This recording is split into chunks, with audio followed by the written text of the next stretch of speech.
Interested in seeing bold online personalities confront real challenges? Stay tuned as we hold these misguided individuals accountable.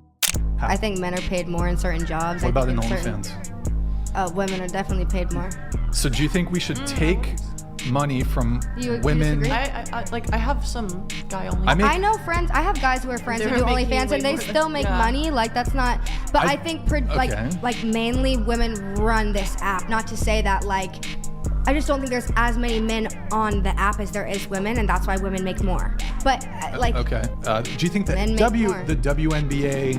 Do you think the women in the WNBA should be paid the same as they're playing the same game, right, as in the NBA? I mean, coming from someone who played college and soccer and could have ended up going pro, I totally think women and men should get paid the same. They're doing the same things. They're training the same amount. But the leagues are making vastly different amounts of revenue. And that's why women don't make the same. I understand it, but I don't agree with it. Erroneous! Erroneous! The gender pay gap reflects the difference in earnings between men and women for similar work, often resulting from a combination of factors such as occupational segregation, discrimination, and differences in experience. Despite progress toward equality, significant disparities persist across various industries and roles. I'm joined from Walthamstow in East London by the Labour MP Stella Creasy and from Westminster by Kate Andrews, author of the Gender Pay Gap Reporting Measures at the Institute of Economic Affairs. Stella Creasy, I'd like to begin with you. Yeah. You're part of this campaign. Why did you decide that you needed to start it? Well, because it's one thing to have the data, which now companies have to give us by Wednesday of this week. All companies with over 250 employees, both in the public and the private sector, have to publish this data. But if we just have the data, we don't do anything with it, then what's the point? So we've set up this campaign for two reasons. First and foremost, because we've heard some worrying reports of when people have started talking about the data that has been published, being shut down in their workplace, being told that somehow if they raise these issues, it might affect their career. So we want to be very clear that people have a protected right to freedom of speech in the workplace, to raise these issues, to ask their employers what they're doing about them, to be part of a trade union, to be part of a women's network saying this isn't good enough, but also to gather people's experiences of what happens when they use this data so that we can then use that in Parliament. We want employers to know that we have the back of those people coming forward wanting to have this debate and that we will act if we see them being silenced. Okay, Kate Andrews, #PayMeToo. Are you going to be signing up? I'm not. When the Me Too campaign first started, it was about women all over the world coming forward with their experiences of harassment and sexual assault. It was very serious, it was very meaningful, and it was organic. #PayMeToo has taken the Me Too campaign and it's brought it into an area that is so deeply misleading. I've been on the website, there's very limited information, but what it does essentially is it masquerades as an equal pay website. Equal pay is mandatory in the UK. By law, men and women doing the same work have to be paid the same. But this campaign is trying to conflate equal pay with the gender pay gap. The gender pay gap comes down to a myriad of factors. The debate over pay equality has intensified, particularly around the gender pay gap. Labour MP Stella Creasy has championed a campaign to make companies publish their pay data, arguing that transparency is essential to addressing discrepancies. She emphasizes that while companies are now required to disclose this data, it's crucial that it leads to action rather than being ignored. Creasy's campaign aims to protect employees who raise concerns and ensure that their voices are heard in this ongoing discussion. From job to age to experience, many of which have absolutely nothing to do with gender, and is trying to conflate the two, which I think at best is deeply misleading. And frankly, to piggyback on the Me Too campaign with this kind of misleading information is, the only way to paint it is that it's insulting. Stella, what do you say to that? Deeply misleading and that you're just piggybacking off... Sorry, Kate, your problem is the hashtag. My problem is that this data is showing us that on average women are paid 14% less than men in the organisations they work for. In fact, in some organisations it's much bigger. We've got one example already of a hospital where for every 59p a woman earns, a man earns £1. That is a gender pay gap. That is absolutely right. It's something different to the equal pay legislation that we have in this country, but we need to deal with both, because what this data is telling us is that women are not being promoted, not being given the same opportunities, and as a result, we're all missing out. In Sky, for example, only a third of the top jobs are taken by women. That's now what this data tells us. Frankly, getting hung up on the hashtag rather than recognising what we're facing in this country, that doesn't sound like good economics to me, Kate. I'm not hung up on any hashtag. I'm hung up on the fact that these new pay gap measurements are incredibly misleading and frankly useless. Only one of the 6 measurements has any real merit. None of them break down jobs, age, background, experience, time taken off work. You have not proven any kind of gender pay gap. What you have done is push many, many misleading statistics into the public domain, and it is absolutely an attempt to box women in to this victimhood mentality that when you actually break down the data, if you look at the official data from the Office for National Statistics, does not exist. There is a reason that this new data does not line up with the official data, and that is because it is so badly calculated. If you are an economist, it doesn't matter which side of the debate you're on, this is just bad data. No, Kate, you've just misquoted the Office of National Statistics. Kate, you've just misquoted the Office of National Statistics, which own studies show that indeed the gender pay gap amongst young women graduates and male graduates is growing. So actually, equal pay and gender pay in this country Stella, is stagnating. that is some ugly but let's look at the data that we have in front of us. Well, we can ask the Office for National Statistics to confirm that, but that's what their data shows. You've asked about the data that the government is publishing. -5.1. One at a time. You have to just go one at a time. I'm sorry. Stella, you go ahead. Look, okay, Kate, you want to talk about the data that's been published. I think a lot of women right now who are looking at data that shows that the bonuses that men in their company are getting are sometimes 50% more than them would disagree with you that that isn't meaningful information to know. I think a lot of women in companies and indeed in our public sector, for example, in the NHS where we're seeing a pay differential, despite the majority. In contrast, Kate Andrews from the Institute of Economic Affairs criticizes the new measures. She argues that the data conflates equal pay with the gender pay gap and is misleading. Andrews suggests that the current reporting requirements do not account for factors like job role and experience, which can skew the results. She advocates for a focus on more effective measures, such as improving shared parental leave, rather than what she sees as flawed data reporting. Critics are up in arms about the World Cup gender gap. The prize money for women is far less than for men, and commentators attribute the gap to sexism and what some call the grass ceiling. Well, could they be right? Let's review the evidence coming up now on what they see as a shameful World Cup pay gap. The U.S. women's team collected only $2 million in prize money for its victory over Japan, but for the corresponding men's competition in 2014, the winning German team won $35 million, while the Americans, who lost in the round of 16, took home $8 million. Well, spurred by media reports, Senator Patrick Leahy of Vermont introduced a resolution on the floor of the U.S. Senate urging FIFA, the organization that sponsors the World Cup, urging them to immediately eliminate pay inequity. Well, here's where I think the senator and the media critics go wrong. The prize disparity has more to do with sports economics than sexism. The women's players are formidable athletes, and the Women's World Cup is growing rapidly in popularity, especially in the United States. But it's still nowhere near the Men's Cup in terms of world popularity. According to FIFA, the 2011 Women's World Cup had an audience reach of less than 250 million viewers. Now, that was around the world. For the Men's World Cup in 2010, the figure was 2.2 billion around the world. That same year, the Men's World Cup generated nearly 3.7 billion in revenue, while the Women's World Cup generated about 73 million.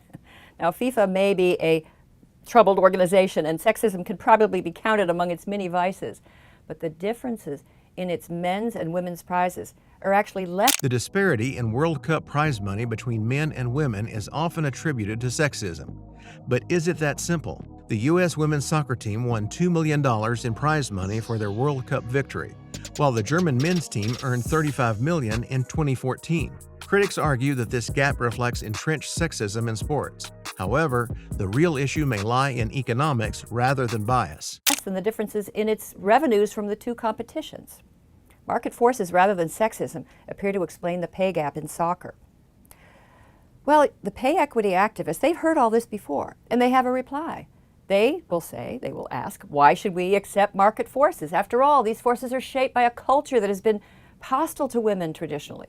Shane Farrow, who is a feminist business reporter at the Business Insider, says it this way. She says, "We've all been socialized to accept men's sports as dominant and more interesting." And she says, once society internalizes a falsehood, it's very hard to correct. Well, hard, but apparently not impossible, because there's now a call for sports equity activists to change the market by re-socializing fans. Sports fans, for the most part, will watch whatever you put in front of them, says Kavitha Davidson at Bloomberg News. She just thinks we should highlight the women's teams and that fan interest and excitement will come. And a recently published study by feminist sociologists comes to the same conclusion. The authors lament that women's sports receive only about 3% of network TV attention, and that's down from 5% in 1989. And the major sports media, they say, is a place set up by men for men to celebrate men's sensational athletic accomplishments while giving short shrift to women's achievements. They acknowledge that there are fewer female teams, so they suggest that for now, the media increase coverage of women's sports to about 12 to 18%. And they also specify that the sportscasters should report on the women's news with the same enthusiasm as men's sports. More coverage plus enthusiasm will increase the fan base, that'll drive up women's salaries and prizes. Well, I think it might be the gender sociologists and the feminist journalists, not the sports fans, who have internalized a falsehood. There are athletic competitions where women attract more fans than men. Think of figure skating or gymnastics, for example. And women's tennis. I mean, it's not as popular as men's, but it certainly has a large and devoted audience. But when it comes to team sports like basketball, football, soccer, no amount of affirmative action enthusiasm is going to even the score. I mean, men are stronger, faster, and bigger than women, both on average and at the extremes. And most fans, not all, but most, want to see the sport they love played at the highest level. Men's professional teams are a fascination to many millions of fans because they offer extreme competition, performance, and heroics. And women's team sports, however skilled and admirable, rarely compare in Promethean drama. So there's a fallacy at the heart of the sports equity argument. The equity activists insist that the male and female athletes should be treated exactly the same. At the same time, they accept that the sexes are different and must play on separate teams. Well, I think to be consistent, they should call for integrated teams and let men and women compete together for the same audience and receive the same prizes. Now, that would probably end the career of most female athletes, but a few would make it, and if they do it in a popular sport like basketball or soccer, they would become some of the richest and most famous athletes of all time. Now, I doubt that politicians and activist journalists are actually going to propose this, but it makes just as much sense as insisting that women's teams with separate standards of performance must be given the same salary, prize, and publicity and enthusiasm that the men's teams enjoy. The Women's World Cup, while growing, doesn't yet match the men's tournament in global viewership and revenue. In 2010, the Men's World Cup drew 2.2 billion viewers and generated $3.7 billion in revenue, compared to the Women's Cup's $73 million. Thus, the pay gap largely reflects the differences in revenue and market demand rather than outright discrimination. The problem of wokeness specifically, you mentioned that's like a mind virus and it's destructive. And why do you think wokeness is so destructive? I'd be interested in your opinions too. But, you know, generally, I think we should be aiming for like a positive society and, you know, that it should be okay to, you know, be humorous. You know, like we should like wokeness basically wants to make comedy illegal, which is not cool. We've experienced a little bit of that. I mean, Chappelle, like what the flower bed. I mean, try to shut down Chappelle. Come on, man, that's crazy. You know, so do we want a humorless society that is simply rife with condemnation and hate, basically? Elon Musk recently criticized woke culture, saying it aims to make comedy illegal. He argued that wokeness is like a mind virus that threatens society by trying to ban humor and create a humorless environment filled with condemnation and hate. Musk mentioned how comedians like Dave Chappelle have faced backlash, calling it crazy and a sign of the culture's divisiveness. And no forgiveness, right? Yeah. At its heart, wokeness is divisive, exclusionary, and hateful. It basically gives mean people a reason. It gives them a shield to be mean and cruel, armored in false virtue. What do you think? I'd agree with that. Yeah, I mean, we've obviously seen that from the left, just ourselves. The left is almost this religion now, where they're so serious and they believe what they believe with such intensity that for us to make fun of them, for them it's like you're making fun of God or salvation, So they're almost the new religious right, in our view. Yeah. He agreed with me. Nobody take note. He believes wokeness is harmful because it gives mean-spirited people a way to be cruel while hiding behind a false sense of virtue. Musk warned that this trend could lead to a society where forgiveness and humor are no longer valued. In today's polarized world, is feminism dead? I saw your hand. I think that depends on the definition of feminism. I strongly think that feminism is more of an action than an identity. I would say it's uplifting all women, in which case it's very alive. At the same time, if we do follow that definition, feminism has splintered off into so many different areas that you can look at people like Sheryl Sandberg who say you should just get another nanny if you feel oppressed.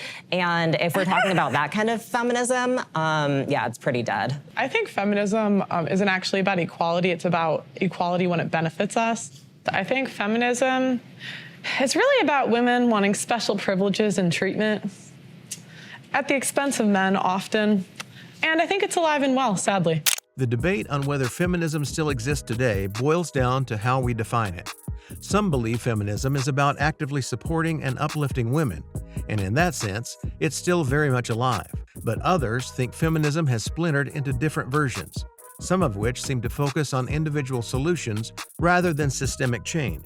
For instance, figures like Sheryl Sandberg suggest personal strategies, like hiring more help, instead of addressing broader issues of inequality. How many genders are there?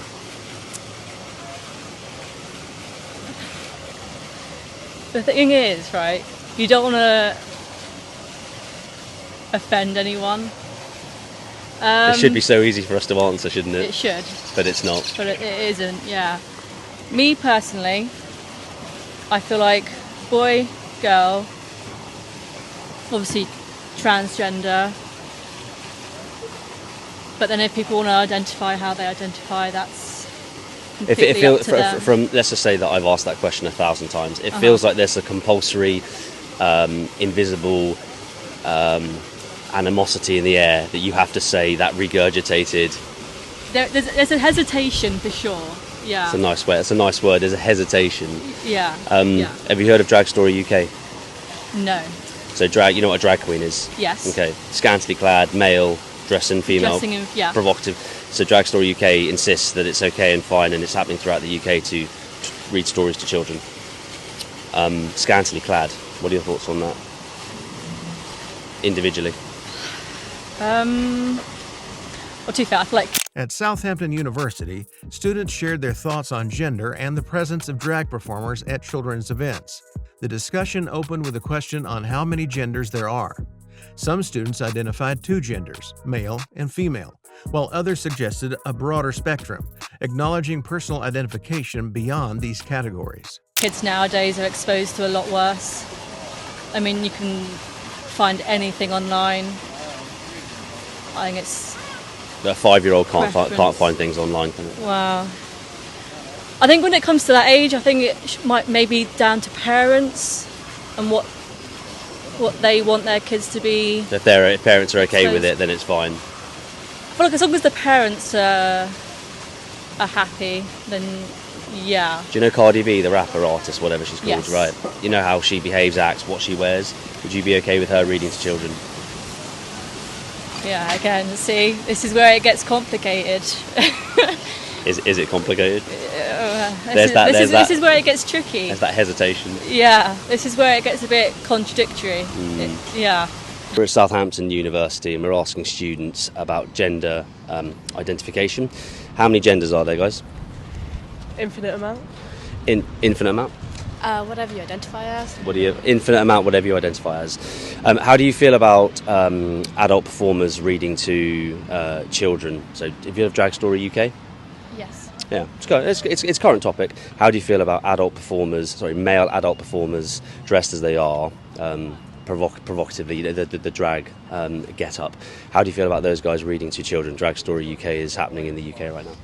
I don't think there's really an issue with it. I think there's a lot of stigma that surrounds that whole community, and to be able to give children the opportunity to have stories read to them by them, it destigmatizes a lot of the community and kind of exposes them to things outside of what's considered norm. That's the method, is it, to break down barriers, as you 100%. say, and to reduce... It opens up the conversation for more exploration into gender identity, and not even just gender identity, but expression, and expression as a person, because, I think it's quite crucial.